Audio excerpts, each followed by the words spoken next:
Eu começo o programa, além de agradecendo a sua visita aqui na nossa casa, que é a sua casa também, falando dessas ondas de calor que muitas vezes as mulheres começam a sentir em determinada época do ano, né? Aliás, época da vida. Onda de calor, irritação, redução da libido, insônia, a menstruação que fica uma bagunça só. Você está passando por isso?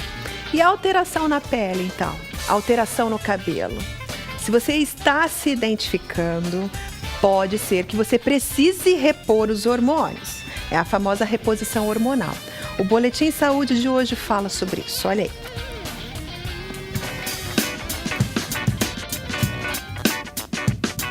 Ondas de calor, irritação, redução na libido, menstruação irregular, insônia, fadiga, dificuldade de concentração, alterações na pele e nos cabelos. Quando sintomas como esses começam a aparecer, normalmente entre os 45 e 50 anos, fica fácil adivinhar. É a menopausa batendo a porta. A fase marca a aposentadoria dos ovários, que gradativamente deixam de produzir os hormônios estrogênio e progesterona, culminando no fim da vida reprodutiva e na suspensão da menstruação. Para algumas mulheres, essa etapa de transição não chega a causar grandes desconfortos. Outras, no entanto, apresentam sintomas tão intensos que têm a qualidade de vida bastante prejudicada. Para ajudar essa parcela a escapar do sofrimento, os médicos começaram a indicar, na década de 1960, a terapia hormonal, que vamos falar a partir de agora no Vitrine Revista. Vamos falar sobre reposição hormonal agora? Tudo bem, doutor José? Tudo bem. Prazer te receber mais uma vez, querido. Prazer é nosso. Uma boa tarde a todos os ouvintes. Boa tarde. Vamos começar com a primeira aqui, ó. Que tipo de hormônio que é utilizado na reposição hormonal? Lu, eu acho que é interessante a gente pegar um gancho, acho que antes dessa pergunta, como foi mostrado aqui agora na introdução, que essa reposição hormonal começou bem evidente depois da década de 60 e ela por muito tempo foi um grande boom, né? Então, assim, era quase que uma regra. As mulheres entravam na menopausa, receberiam reposição hormonal. E isso de uns anos para cá caiu um pouco. Por quê? Né? Porque alguns estudos mostraram que eles não são tudo aquilo que a gente achava. Então a gente vai conversar, na verdade, um pouquinho de quem deve usar, qual os riscos e como repor, que é a sua pergunta. Na verdade, a grande reposição hormonal, em geral, se faz com comprimidos via oral. Repõe-se estrogênio e associado à progesterona. Eu falo um pouquinho disso, dos riscos, porque saiu um grande estudo há uns tempos atrás, chamado Estudo Y, que é um estudo feito com enfermeiras, pegou um grupo de enfermeiras, então a aderência era muito boa à terapia, e mostrou que aumentava-se o risco de câncer de mama, aumentava o risco de acidente vascular cerebral, o famoso derrame, aumentava-se o risco de infarto, aumentava o risco de trombose venosa profunda. Então, na verdade... Então não era uma vantagem, era mais um risco. Ela é vantagem aí, então. Ele tem os riscos e a gente tem que pesar muito bem na balança riscos e benefícios. Isso como em tudo que a gente faz na vida e inclusive na medicina, né? A gente pesa muito o risco e benefício. Então, qual a vantagem? O hormônio é todo ruim? Não, muito pelo contrário. O hormônio é bom para o osso, ele melhora a massa óssea. A gente tem falado bastante aqui, falou bastante o ano passado em relação à osteoporose, então ele melhora a massa óssea, ajuda no tratamento da osteoporose. Embora nós tenhamos remédios bons quanto hormônio para a osteoporose, sem esses riscos que nós falamos. Mas então por que usar? Pois é, vamos fazer o seguinte, você está fazendo reposição hormonal aí, minha amiga, meu amigo? Então liga pra gente e conta. Você tem alguma perguntinha para fazer? 3315-1390, tá aberta a ligação da saúde aqui. Liga e o Dr. José responde. Quem deve fazer e por quê? Então hoje a grande recomendação não é mais aquela receita de bolo, menopausa igual ao hormônio, mas aquele paciente que todos aqueles sintomas que foi mostrado ali, que incomodam bastante, o fogacho, aquele calorão, quem está em casa sabe do que nós estamos falando, quem sente isso sabe do que nós estamos falando, que é um calor repentino que vem chamado fogacho. Quem tem uma irritabilidade, alteração de sono, alteração importante da pele, alteração de libido e mucosa vaginal, a mucosa da vagina fica muito mais seco, a relação sexual fica muito mais dolorosa. Então, esses pacientes que têm esses sintomas sintoma muito aflorado e principalmente que atrapalha a qualidade de vida. Essa palavra a gente sempre fala, né, bastante, qualidade de vida. Essas pacientes se beneficiam da reposição hormonal. Por que porque essas? Melhora a qualidade de vida. O homem né? não? O homem não. O homem a gente só precisa repor hormônio, na verdade, quando ele tem uma deficiência. Então vamos entender. Menopausa é uma coisa normal para as mulheres. Certo. Todas as mulheres vão entrar na menopausa. Mas e a A andropausa? andropausa nós consideramos uma doença. Que a andropausa certo? seria... Uma disfunção hormonal relacionada à idade. Não é a menopausa do homem. Não é a menopausa do homem. Por quê? Porque a menopausa, como eu disse agora há pouco, ela é normal. Todas as mulheres vão entrar na menopausa. Os homens não. O homem não entra na andropausa naturalmente. Então, Certo. se ele tem uma deficiência hormonal, tem algum distúrbio, isto não é normal. Então, a andropausa não faz parte do envelhecimento normal. Nós temos homens com 80, 90 anos que têm a taxa de hormônio reduzida, mas dentro da normalidade. Certo. E a mulher não, a mulher tem uma taxa de hormônio abaixo da normalidade enquanto em relação ao jovem. Por isso tem que repor, então. Repor hormônio, principalmente quando ela tem bastante sintomas, principalmente sintomas de fogacho e de irritabilidade e insônia, porque atrapalham muito a qualidade de vida dela.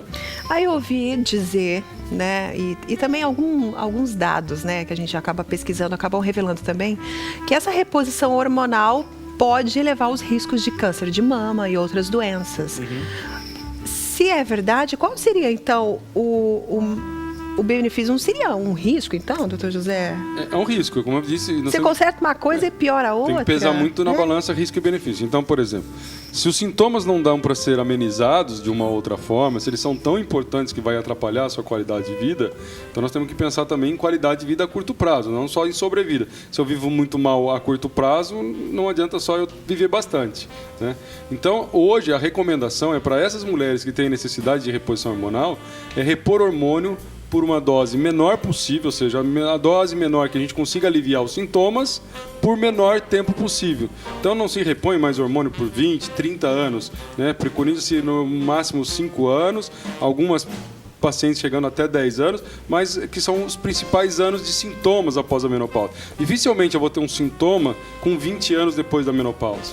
Então, para essas mulheres, se eu não tenho uma história familiar, por exemplo, de câncer, se eu não tenho um risco de infartar, né, se eu não sou fumante, se eu não sou tabagista, se eu não sou sedentária, se eu não sou diabético, se eu não sou hipertenso, ou seja, todos os riscos para um infarto, né, e para um acidente vascular cerebral, a reposição hormonal é benéfica pela qualidade de vida. Então, a reposição não é para sempre, é um período só. Opa, de jeito nenhum. Reposição é uma excelente pergunta. A reposição é por um tempo limitado. Mas daí o corpo estabiliza, é isso, doutor? Estabilizou? Depois, exatamente. Os sintomas já não são importantes, continua com a queda hormonal, os ovários, como foi demonstrado ali, não produzem mais, tá certo?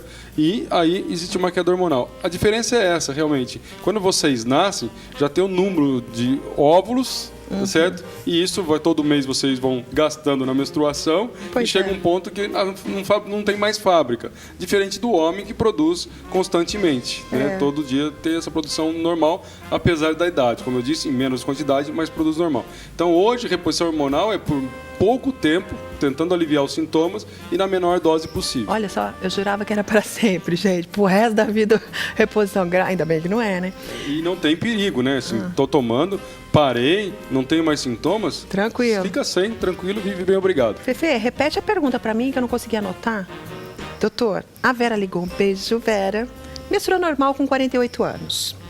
O que acontece agora é o seguinte... Ela sente, às vezes, o seio muito dolorido, sai um líquido transparente do mamilo se ela aperta. Pode ser hormonal isso? Tem que fazer reposição? Não, tem que fazer uma investigação. Pode ser uma alteração hormonal, como pode ser um sinal de uma outra doença. Mulher nessa idade não deve sair nada de mamilo, tá certo? Então, a mulher não só deve sair de mamilo na amamentação, uma secreção na época de amamentação, que é leite. Depois não deve sair nenhuma secreção. Então, ela deve procurar um ginecologista ou um mastologista diretamente. Mas pode ser um ginecologista, aí ele encaminha, se for necessário, para um mastologista. A Eunice tem 60 anos. Obrigada pela pergunta, Eunice. Ela é como é que fala isso? Esterectomizada, certo, Fefe?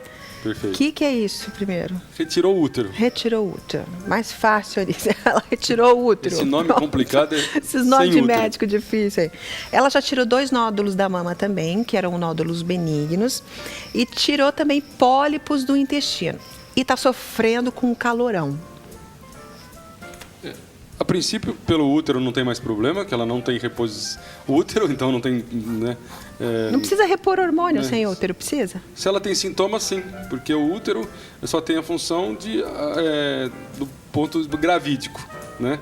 Então, nesta fase, ela só teria o risco de aumentado de câncer de útero, por exemplo, de colo de útero. Certo. Mas, não tendo útero, não tem nenhum risco. Não tem risco. E dos nódulos mamários, ela tem que acompanhar com a ginecologista dela e discutir, né? Se ela tem um risco aumentado, se a família tem alguém, esses nódulos foram benignos, mas se ela tem um risco aumentado, tem que ser discutido com a ginecologista a reposição ou não. Quanto ao pólipo do intestino, né, não tem esse problema, e quanto ao útero, ela já não tem mais. A questão de engordar com a reposição hormonal, muita mulher reclama disso. Engorda? Os estudos bem conduzidos, comparando os pacientes, né, nessa fase, eles não chegam a ter um grande aumento de peso. O que pode acontecer muitas vezes, aí tem um que a gente chama de um viés de uma pesquisa, né, que as mulheres podem se alterar, pode alterar o humor, pode ficar mais deprimida, pode ficar mais sedentária, né? E aí pode ficar mais irritada. E mulher irritada gosta de comer doce, né? Tá certo? Tem razão. E chocolate, principalmente. Então, às vezes, o aumento de peso se atribui ao hormônio, mas pode ser decorrente dessas alterações que ocorriam, né, que ela mudou o hábito. Se ela continuar com a mais. rotina saudável de vida e estiver fazendo a reposição, a chance de engordar é mínima? Não, exatamente. Então tem que tomar cuidado, né? Muita cautela. Não culpar quem não é culpado. Certo. Alguma consideração com relação à reposição hormonal, doutor? Eu acho que tem que ser bem discutida sempre com os ginecologistas que acompanham. A gente normalmente tem um ginecologista que acompanha vocês há anos, né? A gente tem aquele médico que é interessante, a gente tem aquela pessoa de confiança. E ser discutido os prós e os contras de uma reposição hormonal. E se eu tenho que fazer reposição hormonal, ficar marcando de perto os riscos. Câncer de mama, doença cardiovascular, e não repor o hormônio e abandonar uma saúde. Então, achar que está tudo certo. Não, aí eu tenho que ter um outro olhar um pouco mais diferenciado. Perfeito. Quero agradecer a todo mundo que ligou, participou e fez dessa entrevista aqui um sucesso. Obrigada, viu, queridos? Obrigada, doutor. Até semana que vem. Até semana que vem. Uma ótima semana para vocês, tá bom? Para todos nós.